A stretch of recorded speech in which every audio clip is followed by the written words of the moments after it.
नमस्कार। आज हम लोग जानेंगे एक लड़की है, उस लड़की का वीडियो वायरल हो रहा है। आज हम लोग जानेंगे वायरल का कारण क्या है। अगर आप सभ्य होंगे, अगर आप एक सभ्य समाज में होंगे और आपके अंदर नैतिकता होगी और जो लोग विश्व गुरु भारत की बात करते हैं, वो लड़की क्या कह रही है, आपको शर्म आएगा। अगर आप सभ्य होंगे तो निश्चित ही आप ऐसा है कि आपको शर्म आएगी। भारत की जो व्यवस्था है, स्पेशली जिस भारत में कहा गया कि निःशुल्क शिक्षा दी जाएगी, उस भारत में वो लड़की कह रही है, उस लड़की का बयान सुनिए। वो कह रही है कि जब बारिश आता है तो हम लोग इधर उधर भागने लगते हैं, छुपने लगते हैं। बारिश आता है तो बारिश में छुपने के लिए छत नहीं है। सोचिए, पढ़ने की बात अभी हटा दीजिए, क्योंकि अभी क्लासरूम रहेगा, बोर्ड की बात तो हटा ही दीजिए। बाकी उस स्कूल में जो पानी की व्यवस्था क्या है, लैट्रिन की व्यवस्था क्या है, शौचालय की व्यवस्था क्या है, बाकी जो अन्य जागरूकता के बारे में तो बात ही हटा दीजिए। लेकिन वो लड़की कह रही है कि जब बारिश आता है, जब बारिश टपकने लगता है, तो बारिश में हमें छुपने के लिए छत नहीं है, यानी छुपने के लिए कोई जगह नहीं है। और इस आज़ाद भारत में, आज़ाद भारत की बात किया जा रहा है। और जिस भारत को आज़ाद हुए इतना साल हो गया, जिस भारत के बारे में लोग बात करते हैं कि हमारी अर्थव्यवस्था इतनी बड़ी है, दुनिया में हम जर्मनी को पीछे छोड़ने जा रहे हैं, जापान को पीछे छोड़ने जा रहे हैं, उस देश की अर्थव्यवस्था ऐसी है कि उस देश के छात्र कह रहा है जब बारिश आ रहा है तो हमें छुपने के लिए जगह नहीं है।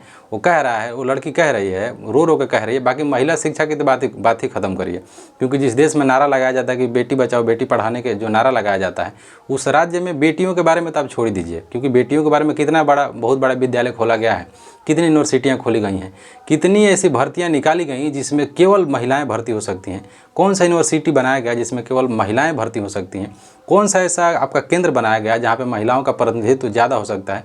क्या ये लोग जितने भी लोग भाषण दे रहे थे, बेटी बचाओ बेटी पढ़ाने की बात कर रहे थे, क्या मेंबर ऑफ पार्लियामेंट में महिलाओं की जो इनकी निश्चित जो संख्या है दी गई है, महिलाओं की जो संख्या दी गई है, राज्यसभा में कितनी होनी चाहिए, लोकसभा में कितनी होनी चाहिए, सरकारी नौकरियाँ हैं उसमें प्रतिनिधित्व रिप्रेजेंटेशन जिसको कहा जाता है, वो कितना होना चाहिए? क्या है? नहीं है, ना के बराबर है।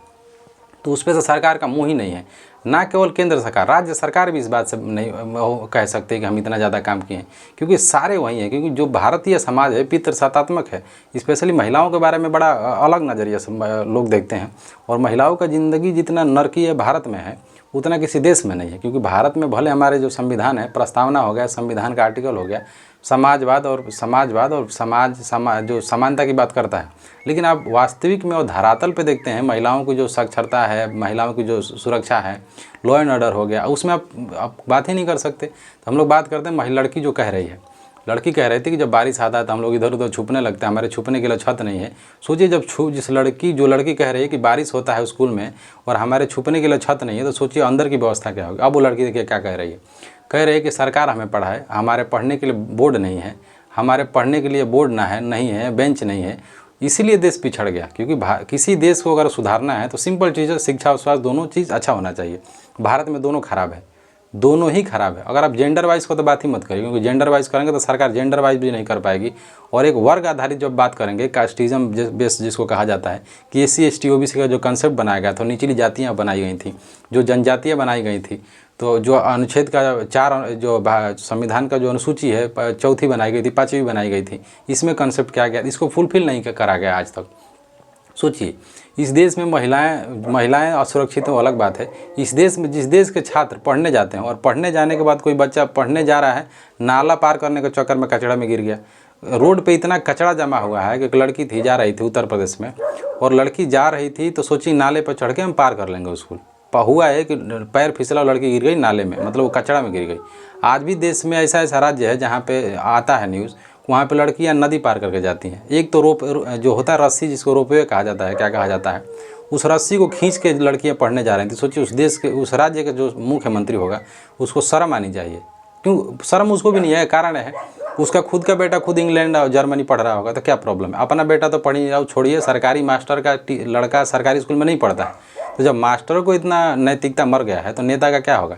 नेताओं का जो सस्टेनेबल जो जोन होता है, जिसको सतत जोन कहा जाता है, जिसको सेफ जोन कहा जाता है, उसका बेटा का इलाज जर्मनी होगा। क्या ये लोग सोचिए, अगर हॉस्पिटल पे बात करेंगे, नेताओं का जो हॉस्पिटल होता है, क्या कोई भी ऐसा विधायक बताइए जिसका जो बीमार पड़े उसका बेटा का इलाज स्थानीय जो चिकित्सालय वहाँ पर करा सके? ये लोग अपना इलाज कराने के लिए एक एम्स के अलावा एक अच्छा हॉस्पिटल नहीं बना पाए लोग। और इसमें और बात करेंगे तो उत्तर प्रदेश में सरकारी स्कूलों को बंद करने की बात की जा रही है, तो अलग कंसेप्ट हो जाएगा। तो ऐसी बात है, कम से कम हमें शिक्षा, बेसिक एजुकेशन तो दे सकें। इतनी व्यवस्था ख़राब है। सोचिए, जिस देश की जनता, जिस देश के छोटे बच्चे भविष्य कहे जाते हैं और जिनका सबसे बड़ा योगदान होता है, GDP में सबसे बड़ा योगदान युवाओं का होता है, उस युवा का क्या हाल है? इतनी बेरोजगारी है, सोचिए कि भारत में पढ़े लिखे लोग ही ज़्यादा बेरोजगार हैं। जो अनपढ़ हैं, जो ठेला लगा रहा है, मजदूरी कर, वो तो गरीब है ही नहीं। लेकिन भारत में शिक्षित जो लोग हैं उनकी बेरोजगारी का स्तर 84% है। तो बाकी देखते हो सरकार का काम है, लेकिन शर्म, अगर सभ्य होंगे तो आपको शर्म आएगी। इस लड़की का बात सुनेंगे, वो लड़की कुछ सरकार से कुछ ज़्यादा नहीं मांग रही है, पढ़ने का अधिकार मांग रही है। अगर उसका चेहरा देखेंगे तो आपको शर्म आनी चाहिए, सरकार को भी ज़्यादा शर्म आनी चाहिए। जो शिक्षा मंत्री कैसा है, बाकी देखते हैं क्या होता है क्या नहीं। नमस्कार।